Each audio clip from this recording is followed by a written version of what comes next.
ఇప్పుడు కాకినాడకు 300 కిలోమీటర్ల దూరంలో, విశాఖకు 410 కిలోమీటర్ల దూరంలో ప్రస్తుతం మోంతా తుఫాన్ ఉంది. మరికొన్ని గంటల్లో ఇప్పుడు తీవ్ర రూపం దాల్చి దాడి చేయబోతుంది. ముఖ్యంగా కాకినాడ వద్ద తీరం దాటబోతోంది కాబట్టి కాకినాడలో ఉధృత రూపాన్ని చూపించబోతోంది.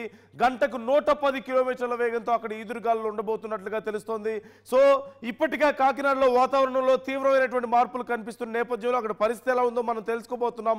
బట్ బిఫోర్ దాట్, మరోవైపు ఉప్పాళ్ళలో మనం ఇంతకుముందు సిచ్యువేషన్ చూసాం.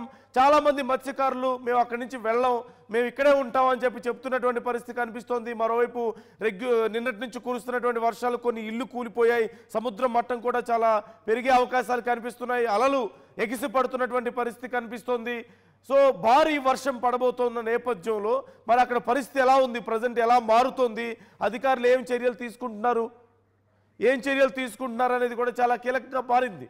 మరి మత్స్యకారులు ప్రమాదం బారిన పడే అవకాశం ఉంటుంది కదా, ఇలాగే ఉండిపోతే అక్కడే ఉండిపోతే ఒకవేళ అలలు ఎగిసిపడ్డా లేదంటే భారీగా వర్షం పడి ఈదురుగాలు భయంకరంగా ఉన్నా సరే పరిస్థితి మరింత దారుణంగా మారే అవకాశం ఉంటుంది.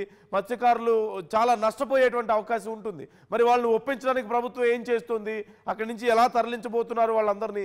వాళ్ళు చెప్తున్నది ఏంటంటే, మేము ఇక్కడ మా ఇంట్లో ఉన్నటువంటి వస్తువులన్నీ ఇక్కడే ఉండిపోయాయి, విలువైన వస్తువులు కానీ అదంతా ఉండిపోయాయి, మేము వాటిని ఎలా తీసుకువెళ్ళగలం, ఇప్పటికిప్పుడు వెళ్ళిపోవాలంటే ఎలా వెళ్ళిపోతాం, ముందే జాగ్రత్తలు తీసుకోవాల్సింది కదా అని ప్రభుత్వాన్ని ప్రశ్నిస్తున్నటువంటి తీరు కనిపిస్తోంది.